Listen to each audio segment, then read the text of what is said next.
Bonjour à tous. Merci d'être avec nous en ligne pour ce webinaire sur la digitalisation du financement et du paiement.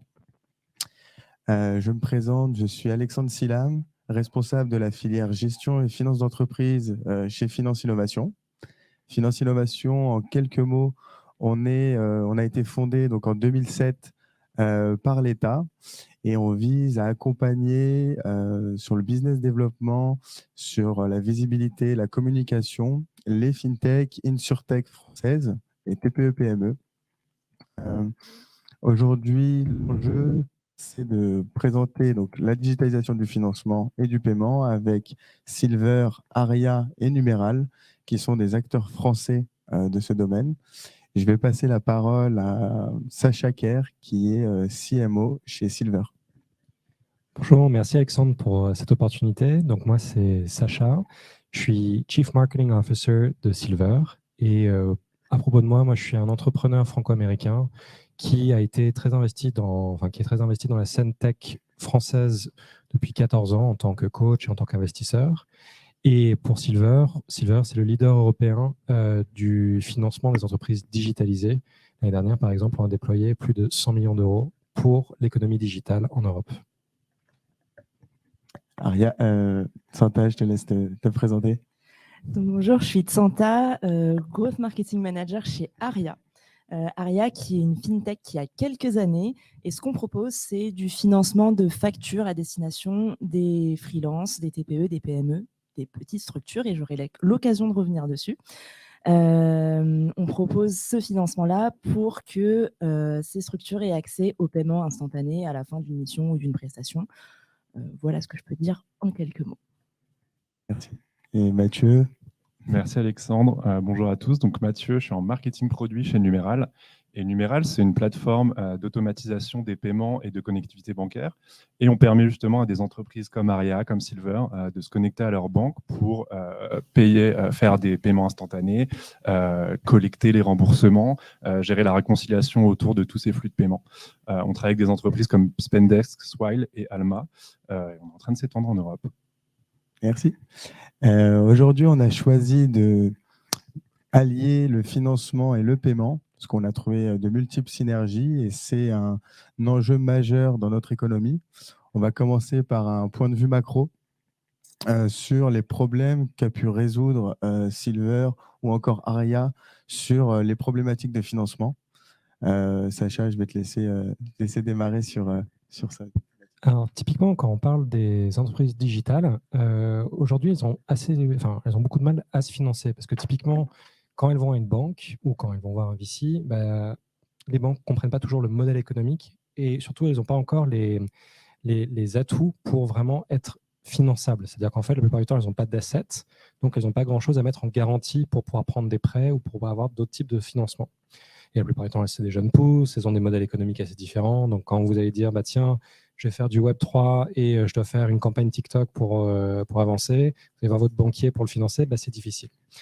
Qui plus est, on va dire la structure du financement, et ça c'est ce qui est assez difficile dans le monde pas encore digitalisé, quand on voit ce que c'est dans les acteurs historiques, un entrepreneur il va prendre beaucoup de temps à construire un dossier, un business plan, et à le présenter à un banquier qui après va le présenter à un comité, à attendre les logiques de comité, à stresser là-dessus, pour potentiellement pas vraiment avoir une réponse très efficace ou très rapide. Et donc là, ça crée pas mal de problèmes.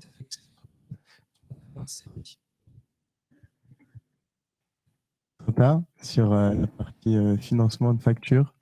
Je pense qu'on vient répondre un petit peu aux mêmes enjeux que Silver sur le financement. On le fait de façon différente, mais le constat initial à l'origine d'Aria, c'est voilà, les freelances, les TPE, les PME, les petites structures en fait, ont un accès difficile, voire parfois impossible, au cash et au financement.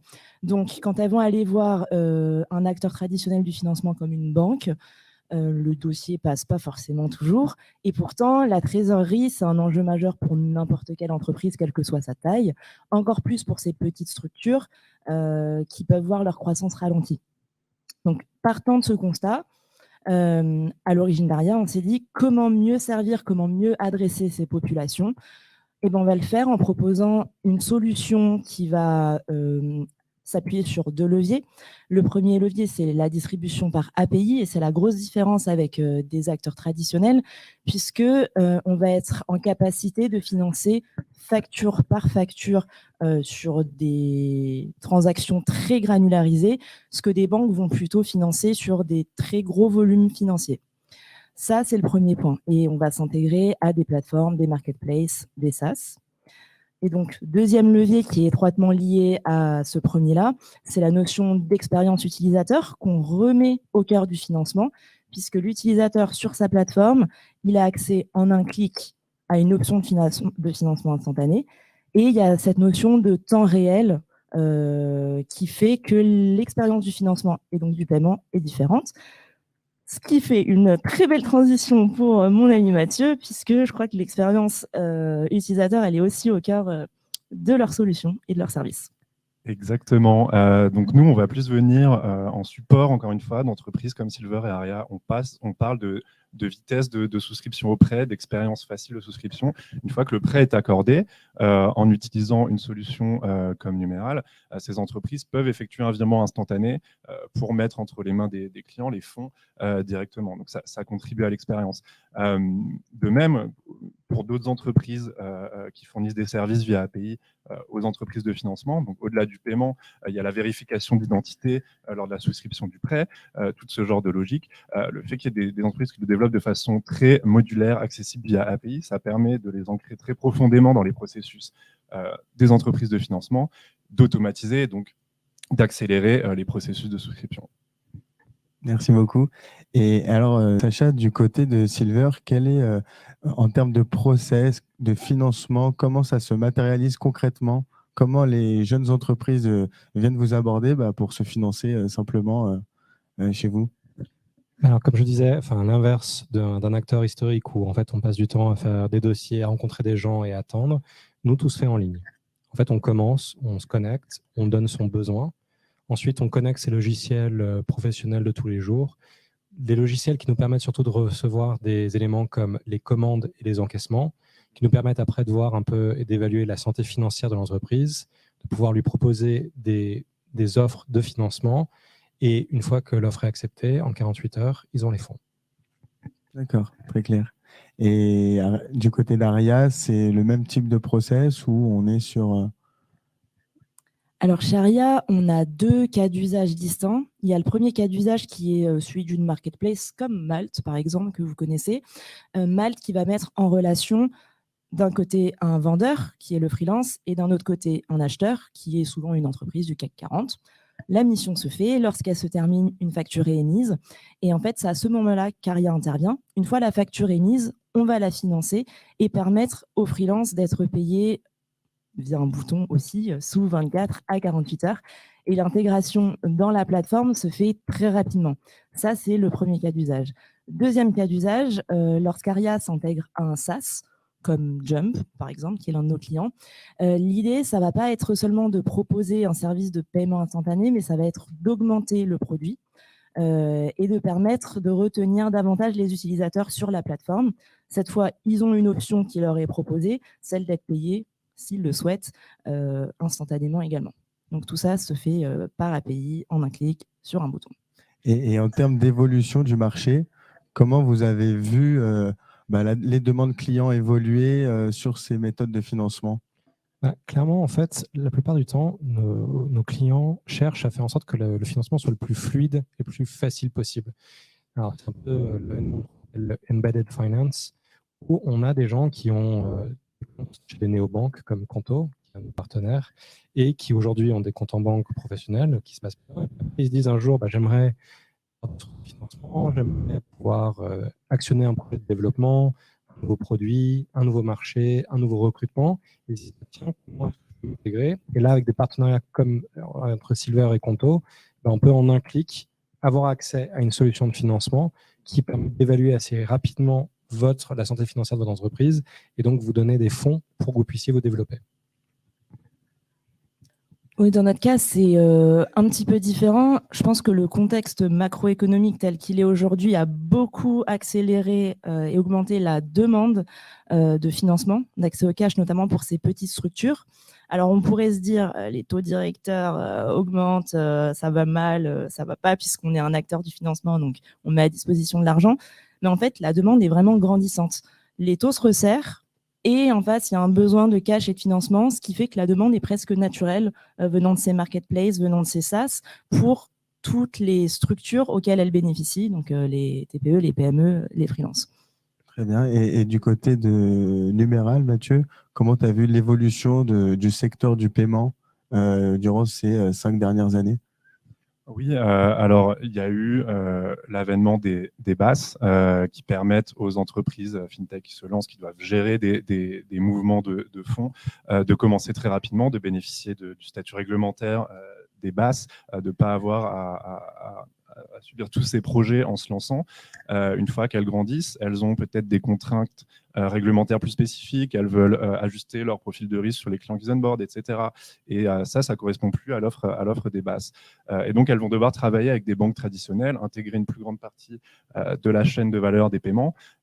Et donc, nous, c'est ce qu'on leur permet de faire, de travailler directement avec les banques, de bénéficier aussi des produits de paiement des banques, donc les virements classiques, les virements instantanés, les prélèvements, de gérer tout ça, mais de manière automatique, parce que les banques, encore aujourd'hui, une grande majorité d'entre elles, les banques traditionnelles, pour se connecter de manière logicielle et automatisée avec, ça passe par des fichiers XML, donc voilà, très obscurs, à télécharger, à déposer sur des serveurs, etc. Donc il y avait un besoin de faire ce pont entre les banques traditionnelles et les fintechs qui en avaient besoin.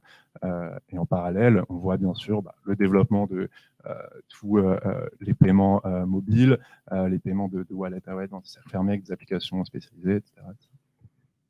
Et à l'heure où on parle de panique boursière sur les banques, notamment sur la banque américaine SVB, en termes de gestion des risques, comment on se prémunit du risque chez Silver, chez Aria, sur la partie financement? Alors, le risque, c'est quelque chose qui est extrêmement important pour nous. Nous, clairement, on vient d'une industrie où on ne peut pas fake it till you make it. C'est vraiment la logique de l'operational excellence. C'est ce qui fait que la boîte peut se développer. Donc, nous, on a un département risque qui est vraiment attelé à essayer de comprendre et essayer de mesurer tous les comportements et tous les, entre guillemets, les tendances qui peuvent amener à des types de boîtes à être en difficulté. Par exemple, en ce moment, on sait que le SaaS, c'est assez compliqué parce que c'était des modèles qui étaient quand même très dépendants des VC et du capital money. Là, comme ça, c'est devenu quelque chose de plus difficile en ce moment. Là, ils sont tous en train de regarder leur runway et leur cash. Donc, nous, on essaie de vraiment anticiper ces points et d'essayer de voir comment est-ce qu'on peut mieux accompagner ces structures dans ces moments difficiles. Mais clairement, on est dans un moment de transition, un moment de transformation, où pas mal de nouveaux usages sont en train d'arriver. Et la gestion du risque et l'automatisation et on va dire, l'opération derrière le risque, c'est quelque chose qui est une clé de succès pour pas mal de fintech aujourd'hui, dont nous, clairement. Ouais, je rebondis sur ce que disait Sacha sur l'automatisation. Je pense que c'est aussi ce qui garantit une certaine sécurité. Si je reprends l'exemple de Malte que je vous citais, en fait, nous, le freelance ne va pas nous facturer directement. On va toujours passer par un intermédiaire qui a lui-même ses propres process, son équipe recouvrement, risque.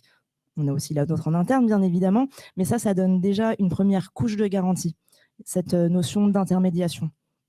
La deuxième notion en termes de gestion de risque et la façon dont nous, on l'adresse, c'est en fait, il y a de la donnée publique et privée aujourd'hui qui circule et qui font qu'on ne donne pas juste un financement comme ça.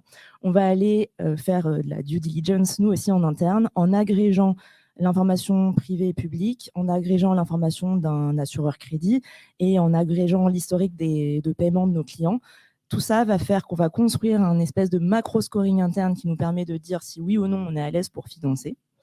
Et la troisième chose qui, pour le coup, est inhérente à notre modèle financier, c'est qu'on va venir financer des factures, c'est-à-dire des prestations qui ont été effectivement réalisées. Et donc, on a quand même cette garantie-là, contractuelle en plus, qu'on vient financer un passif. Et je rebondis sur ce que dit Sandra, parce que c'est parfaitement cohérent vis-à-vis de ce qu'un néo-lender doit arriver à mettre en place pour vraiment asseoir son opération du risque. C'est que typiquement chez nous, les enjeux, on va dire, techniques autour du risque, ils se jouent dans notre capacité à justement se servir de données publiques ou non publiques par des API pour vraiment pouvoir contrebalancer tous les autres éléments du risque, savoir typiquement si les dirigeants ont eu des faillites, savoir si il y a des procédures collectives en cours, savoir si l'entreprise a plus de 6 mois, parce que ça donne des covenants spécifiques avec nos partenaires bancaires. Il y a aussi une logique, entre guillemets, de connectivité, parce que typiquement, nous, on se connecte au compte bancaire et on va dire, au CMS ou au PSP de nos clients, ce qui nous permet de savoir typiquement si la donnée elle est live ou si elle n'est pas live. Si elle est live, on sait aussi tout ce qui est en train de se passer au réel. Donc, ça nous permet d'anticiper de manière beaucoup plus précise ce qui se passe. Et puis, il y a la sécurité. Typiquement, nous, chez Silver, toute notre technologie se base sur quelque chose de propriétaire, où on a développé nos propres connecteurs, où on a vraiment une souveraineté de nos données, ce qui nous permet d'avoir, on va dire, une traçabilité et on va dire un caractère plus, on va dire, moins biaisé sur nos données qui assure qu'on a une méthode de risque assez pointue pour le coup. Et puis nous, dans notre petit domaine, on vient d'être certifié ISO 27001, qui est quelque chose d'assez rare pour une boîte de notre âge, puisqu'on n'a que 2 ans, et qui nous permet d'avoir des process opérationnels et de gouvernance dans le traitement des données qui sont vraiment la pointe de ce que c'est de l'exercice du risque aujourd'hui. Et j'imagine que donc vous avez vu l'évolution, l'ère du numérique prend de plus en plus de place, que ce soit dans le financement ou dans le paiement. Est-ce qu'aujourd'hui vous vous adressez uniquement aux petites et jeunes entreprises, jeunes pousses, ou vous allez chercher plus haut sur finalement des TPE, PME déjà bien structurées avec plus de 50 salariés? Alors nous, c'est très intéressant parce que, comme notre offre de financement va de 10 000 € à 10 millions, en fait, on fait les deux, clairement. Alors, on a une majorité plutôt de jeunes pousses ou d'entreprises qui sont en croissance, mais au début de leur aventure de croissance. Mais on a aussi des très belles boîtes qui ont 10 millions, 100 millions de chiffre d'affaires et qui sont vraiment en train de regarder comment est-ce qu'on diversifie ces options financières. Alors justement, comme on le voit avec Silicon Valley Bank, en fait, un des gros problèmes de la gestion du risque, c'est justement d'avoir des options financières qui sont plus diversifiées, d'avoir plusieurs options dans son financement, dans ses comptes bancaires, dans toutes ses autres opérations financières, pour ne pas dépendre que d'un seul acteur ou d'un seul type de solution, et donc d'être beaucoup moins risqué si jamais celle-ci fait défaut. Et je complète ce que dit Sacha, ce qui est assez intéressant. Peut-être que le débat, parfois, a tendance à tourner sur est-ce que les fintechs viennent remplacer les acteurs institutionnels traditionnels. En fait, ce n'est même pas la question. On vient compléter une offre existante en adressant, et donc je te réponds aussi, les populations qui sont traditionnellement pas adressées. Donc, par exemple, chez Aria, le financement va bénéficier in fine aux freelances, aux TPE, aux PME. Ça ne veut pas dire qu'on ne puisse pas financer des boîtes d'autres tailles. Par contre, les événements récents sur la SVB posent une question qui est très pertinente, et c'est pour ça qu'on est en discussion actuellement, nous, avec Numéral, celle de la répartition des flux financiers, en fait, qui, je pense, est une question qu'on ne peut plus repousser. Ouais, sur la SVB, il y a eu l'exemple d'entreprises RH et de paye de salaire aux États-Unis. Donc, au-delà de leurs dépôts, ils passaient par SVB pour émettre des virements, des prélèvements, et du jour au lendemain, ils n'ont plus eu la possibilité de le faire. Et ça mettait à risque le salaire de plusieurs dizaines de milliers de travailleurs dans la tech. Donc oui, niveau risque, effectivement, les flux financiers, c'est un sujet sur lequel il faut chercher de l'optionnalité avec différents partenaires. Et en termes de coûts pour les auditeurs qui nous regardent, j'imagine qu'il y a des entrepreneurs, des entreprises qui sont à la recherche de financement ou de solutions de paiement. En termes de coûts, qu'est-ce que ça implique? Comment on peut absorber ce coût pour une jeune entreprise? Alors nous, ce qui est difficile, c'est qu'on n'a pas un seul coût parce que ça dépend du montant du financement, ça dépend entre guillemets du temps de financement qu'on a. Nous, on fait des financements entre 4 mois et 12 mois. On fait pour des montants, comme je disais, entre 10 000 € et 10 millions. Donc, fatalement, on a des couvertures et des logiques de pricing qui sont très variables là-dessus. Par contre, nous, on a un coût fixe qui est une commission. Donc, nous, par ordre de grandeur, dépendant des diverses options que je raconte, là, on est plutôt entre une commission entre 1 et 9 %. Chez Aria, on fonctionne aussi sur le modèle de la commission, une commission entre 1 et 4%. Donc, pour rappel, on fait du financement de facture. Et le pricing va dépendre de 3 options, de 3 critères, on va dire. Le premier critère, ça va être le volume de financement qui nous est confié, qui va transiter par nous. Le deuxième critère, ça va être les délais de paiement, 30, 45, 60 jours. Et le troisième critère, ça va être le risque porté par le débiteur qui va par la suite nous rembourser la facture. Et du côté de Numéral, comment ça se passe? Alors, du côté numéral, le modèle de prix, on va facturer à la transaction et au montant des transactions.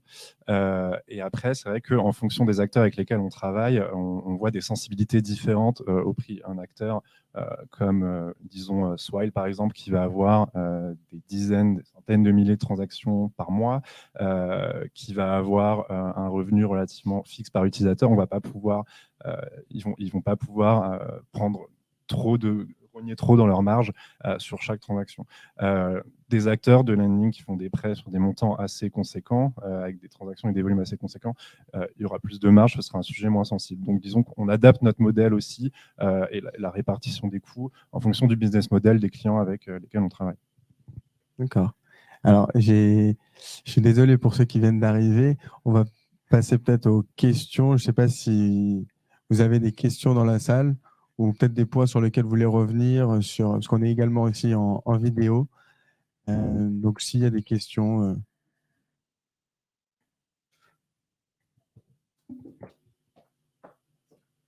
Alors, il y a une question en ligne. Je vous y avais partiellement répondu, mais je la pose quand même. Comment gérez-vous le risque de crédit et le recouvrement?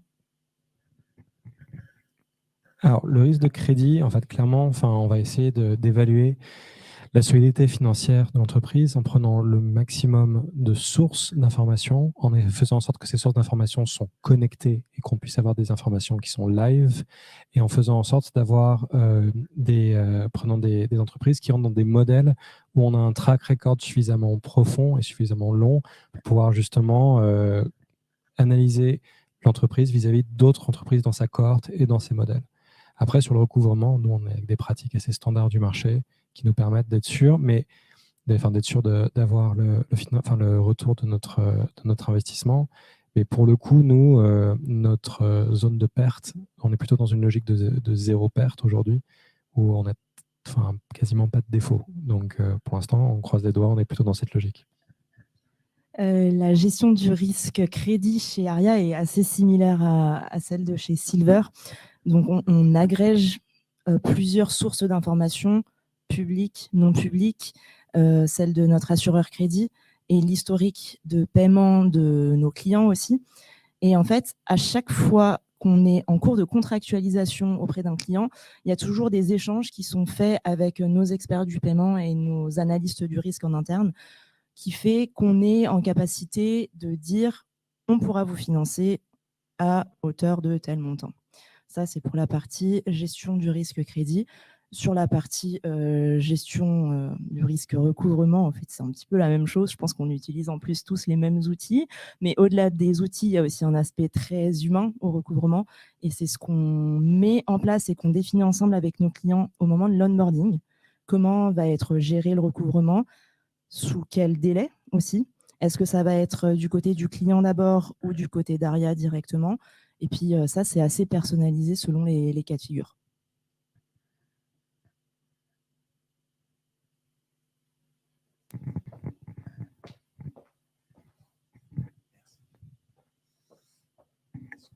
Est-ce qu'il y a des questions dans la salle ou peut-être pour ceux qui sont arrivés un peu en retard, si vous voulez dire un petit dernier mot, quelque chose par rapport à votre activité?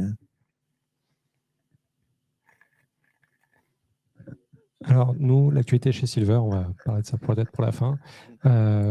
On est très fiers du fait qu'on vient de se lancer en Allemagne depuis janvier, où on a un beau bureau avec 6 nouvelles personnes qui nous ont rejoints, allemandes, mais pas que, et qui nous permet vraiment d'espérer d'être un leader européen, puisque si on est un leader en France aujourd'hui et qu'on devient un leader en Allemagne, on sera leader des 2 plus grosses économies européennes.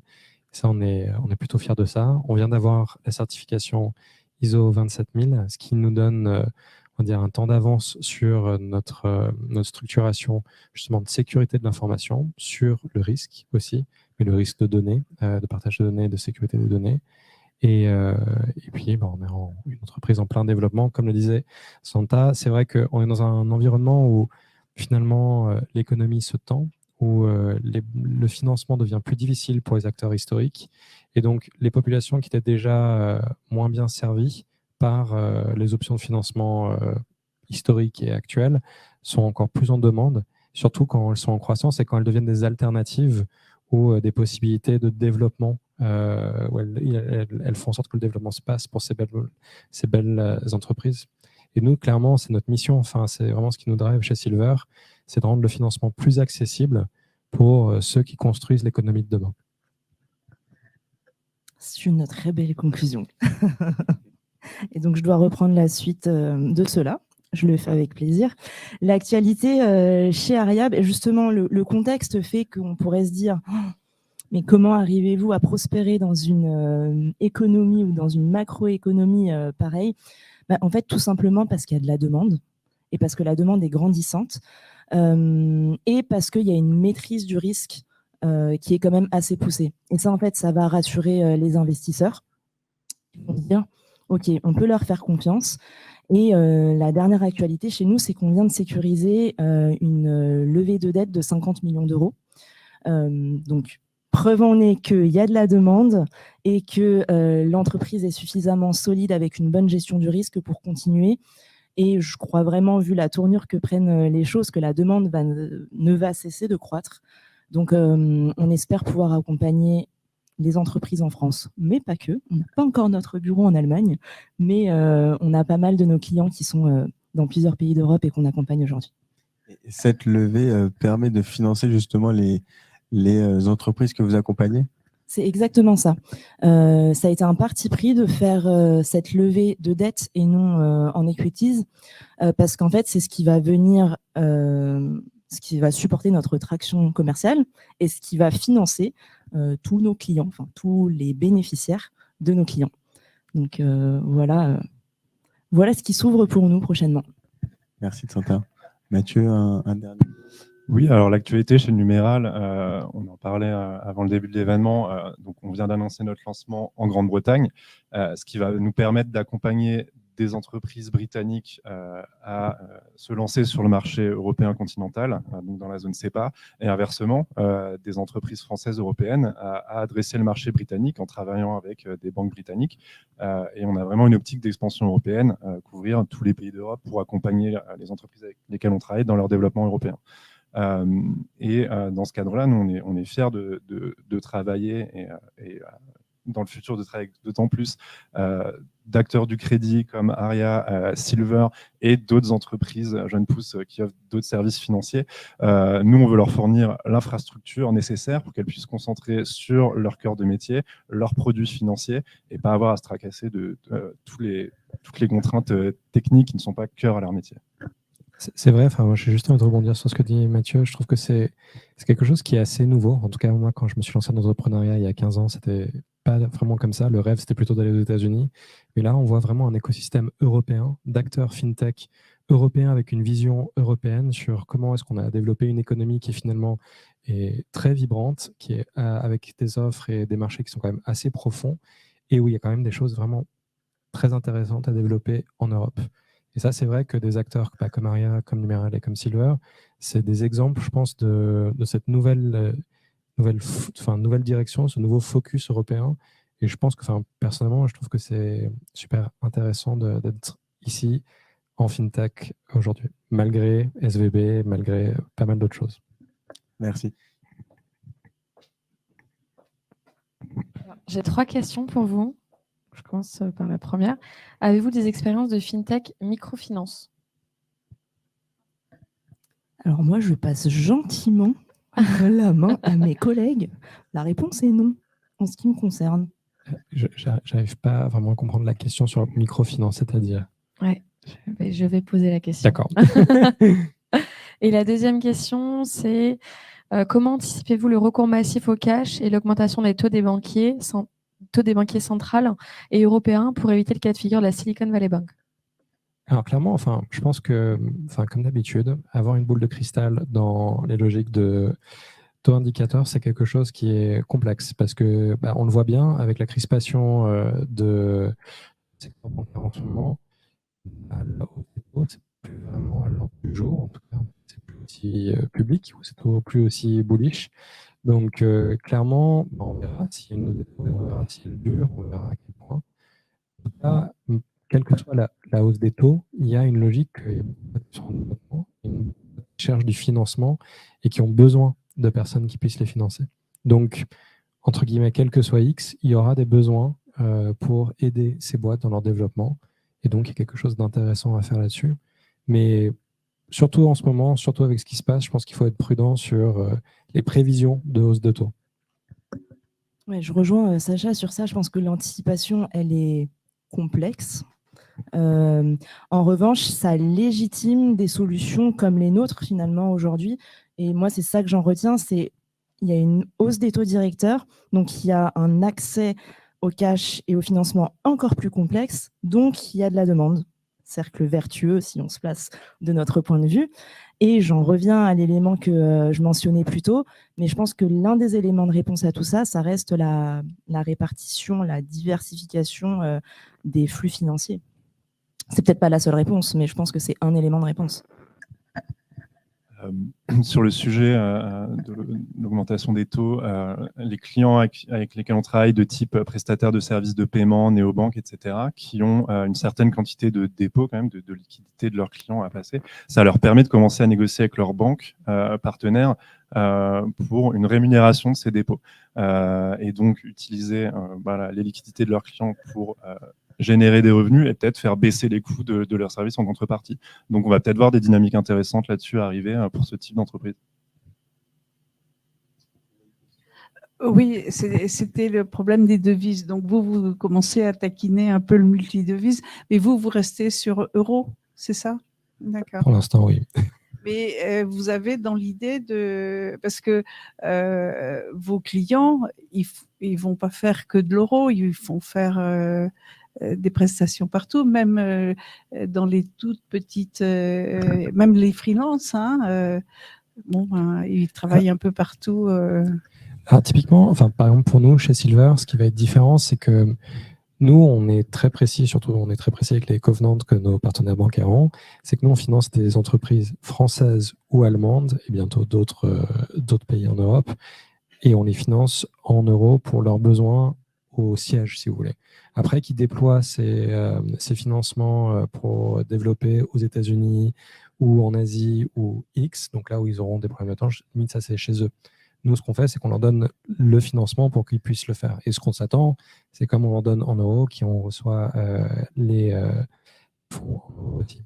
Pour le coup, en ce qui nous concerne, le taux de change, ça va pas être un sujet. Et vu qu'on se concentre sur l'Europe, et on a vraiment une stratégie Europe First et quasi Europe Only, en tout cas, aujourd'hui, faut être toujours prudent là aussi sur la boule de cristal et où est-ce qu'on va se développer dans le futur, parce qu'il y a un marché très profond et parce qu'on a beaucoup d'opportunités à développer ici.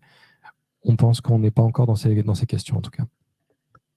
De notre côté, on est pareil, essentiellement zone euro pour le moment, parce qu'il y a une demande déjà énorme dans ces zones-là.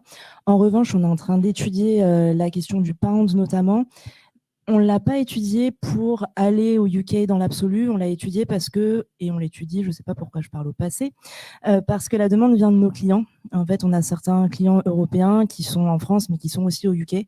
Donc, c'est quelque chose qu'on est, sur lequel on est en train de travailler. On n'a pas de date précise encore, mais ça va venir. Et c'est aussi pour ça qu'on est en train de s'ouvrir, de discuter avec Numéral, entre autres, mais pas que, sur ces questions-là.